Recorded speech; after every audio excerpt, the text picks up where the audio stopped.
જય ભીલ પ્રદેશ।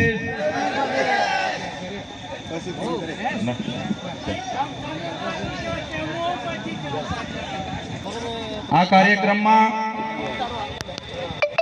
ઉપસ્થિત મંચસ્થ તમામ સન્માનીય આગેવાનો, સામે બેઠેલા સરપંચશ્રીઓ, પદાધિકારીઓ, ગામ પંચાયતના, તાલુકા પંચાયતના સભ્યશ્રીઓ, જુદા જુદા ગામમાંથી પધારેલા વડીલો, માતાઓ, યુવાનો અને ભૂલકાઓ સૌ માટે એકવાર જોડ બીજી તાળી જે લોકોએ મને ધારાસભ્ય બનાવ્યો અને ધારાસભ્ય બનાવીને તમારી વચ્ચે હું જ્યારે ધારાસભ્ય બનીને આવ્યો છું એવા ડેડિયાપાડા અને સાગબારા લોકો માટે એકવાર જોરદાર તાળીઓ પાડી। સાથીઓ, આગળના વક્તાઓએ કીધું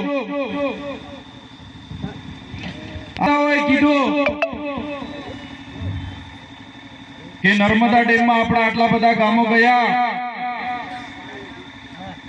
ત્યાં નેર નીકળી એમાં ગામોની જમીનો ગઈ, વીજળીની હાઈ ટેન્શન લાઈનોમાં જમીનો ગઈ, અને આપણે પાણી તો જોઈ શકીએ છીએ પણ પાણી આપણે પીવાના પાણી માટે પણ ફાફા મારવા પડે છે।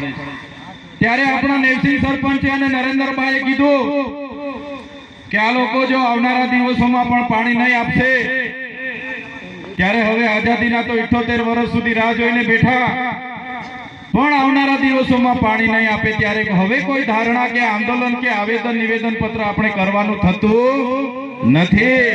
હવે નર્મદા નદી, નર્મદા ડેમ જ્યારે પણ એલાન અમારે કરવાનું થશે અમે એલાન કરીશું, તમે બધા આવી જજો, આપણે નર્મદાની મુખ્ય કેનાલ જ બંધ કરાવી દઈશું। પાણી બંધ, તમે 500 કિલોમીટર કચ્છમાં લઈ જાઓ છો, તમે 1000 કિલોમીટર નહીં પણ 5000 કિલોમીટર કાશ્મીર લઈ જાઓ, બોલો તમે 500 કિલોમીટર કચ્છમાં લઈ જાઓ, તમે 500 ની 5000 કિલોમીટર કાશ્મીર લઈ જાઓ, અમને વાંધો નથી, પણ જે લોકોના ગામો ગયા છે, જે લોકોએ પોતાની મહામૂલી જમીનો આપી છે, એ લોકોને પીવા સુધાનું પાણી તમે આપવા નહીં માંગતા હોય તો આવનારા દિવસોમાં આદિવાસી સમાજ એક થશે અને નર્મદાની મુખ્ય કેનાલ બંધ કરવાની અમને ફરજ પડશે તો અમે બંધ કરાવી દઈશું। ઘણાને થતું હશે કે આદિવાસીઓ કોણ છે,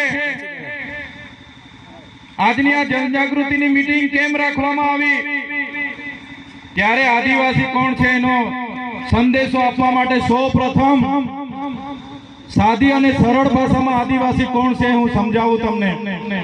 આદિવાસી એટલે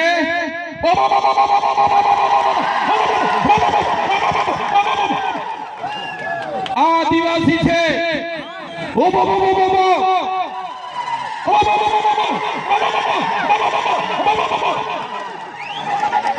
આ અમારો આદિવાસી છે,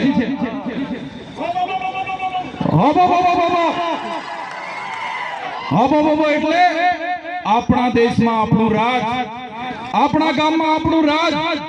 આ ઉભો આદિવાસી સિવાય કોઈની તાકાત નથી કે ઉભો કરી શકે, આદિવાસી કરી શકે, આદિવાસી કરી શકે। ગમે એવો ખમીરમંતી હોય, ગમે એવો અબજોપતિ હોય કે કરોડોપતિ હોય, ગમે તેવો હોય, કોઈના બાપની તાકાત નથી કે ઉભો અહીંયા કરી શકે। આ વિસ્તારમાં જો કોઈ ઉભો કરી શકે તો અમારો આદિવાસી કરી શકે છે, એનો પાવર છે। આપણા ગામમાં આપણું રાજ, આદિવાસી એનો માલિક છે, મૂળ માલિક છે। હું ચૈતર વસાવા નથી કહેતો, આદિવાસીઓનો ઇતિહાસ કહે છે, દેશની સુપ્રીમ કોર્ટ કહે છે, દેશનું બંધારણ કહે છે, યુનો કહે છે કે આ દુનિયામાં સૌથી પહેલા જો કોઈ આવ્યું હોય તો એ આદિવાસી છે। મૂળ માલિક આ દેશનો આદિવાસી છે, સુપ્રીમ કોર્ટ।